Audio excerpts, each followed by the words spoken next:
right now to leave Egypt. Why? Because just a few weeks ago, 80% of Am Yisrael was killed by HaShem. Only 20% left Egypt. Why did the 80% get killed? Because they didn't want to do tshuva. They didn't want to leave the material world. They didn't want to learn Torah. They didn't want to do mitzvot. They didn't want to do it.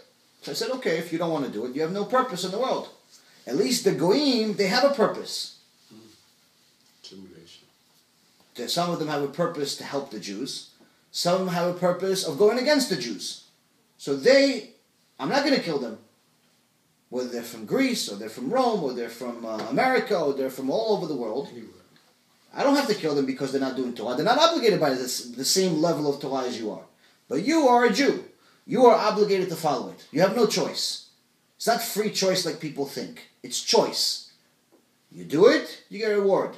You don't do it, you get punishment. It's not like people think that free choice is that it's something like, well, you can do whatever you want, and Hashem is just going to deal with the consequences. He's just going to forgive you. If you do what he says, he loves you extra. If you don't do what he says, okay, don't worry about it. That's what people's mentality is, and it couldn't be further from the truth. Choice that Hashem really gives us is that if you do what he says, you get reward. You don't do it, you get punishment. So it's just like, for example, if somebody says, come to work and I'll give you $100.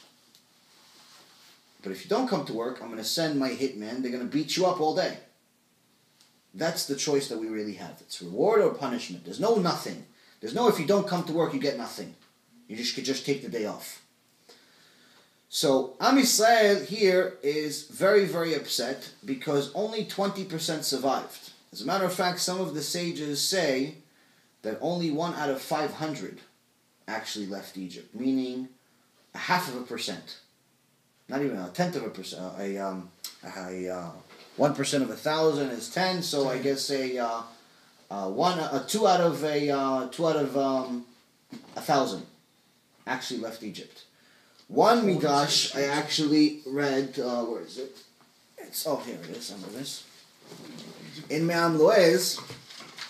This is really mind-boggling. I never knew this. Even though I read it and I took notes on it, I just never noticed it.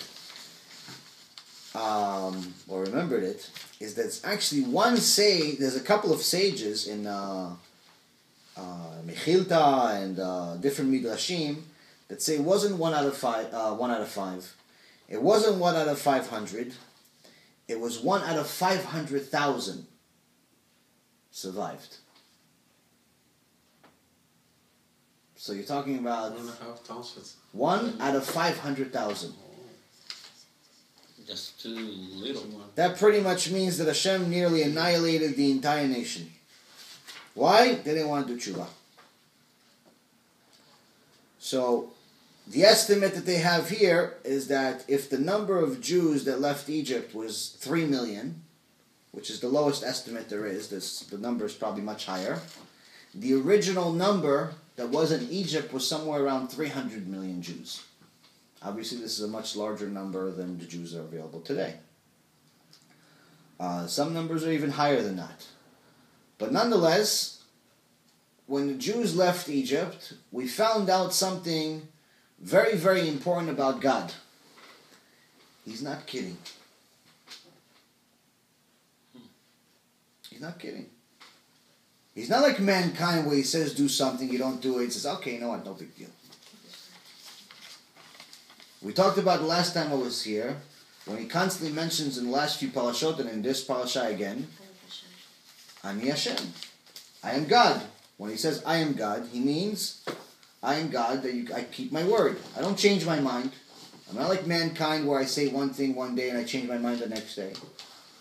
I don't break my promises. I don't forget. If I say there's a reward and punishment, there's a reward and punishment. If you don't want to do what I brought you to this world to do, I don't need you. So when people say, listen, but it says in the Torah, God is merciful.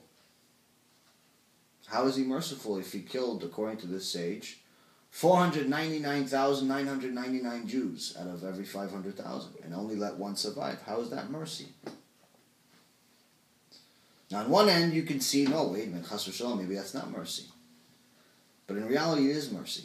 The fact that so many were bad, and he still didn't just give up on the whole nation like he did with the times of Noah. He technically had 499,999 reasons to destroy the whole world. Forget just the nation of Israel. And he only had one, maybe a reason to keep it. And even the ones that survived, it wasn't like they were tzaddikim. They were still at the 49th level of tumah, 49th level of impurity. They were just one level away, one sin away, from getting to level 50, which means they're part of the 500,000. He has to destroy them. They're one sin away.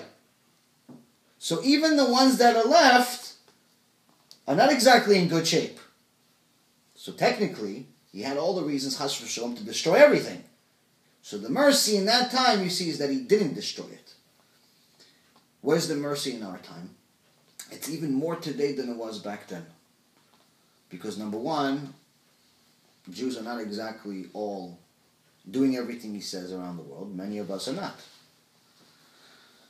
But he doesn't punish us the same way. He gives us time. We violate Shabbat, no one's dying. You don't see people all of a sudden, the guy drives, turns on the car on Shabbat, chas v'shalom, the car blows up. You don't see that. Someone smokes a cigarette on Shabbat, all of a sudden his head blows up. You don't see that either. Mm-hmm. He's not punishing you, or someone eats a pork on Yom Kippur with some cheese on it. You don't see him choking to death. You don't see him choking to death. Someone even says things against HaShem.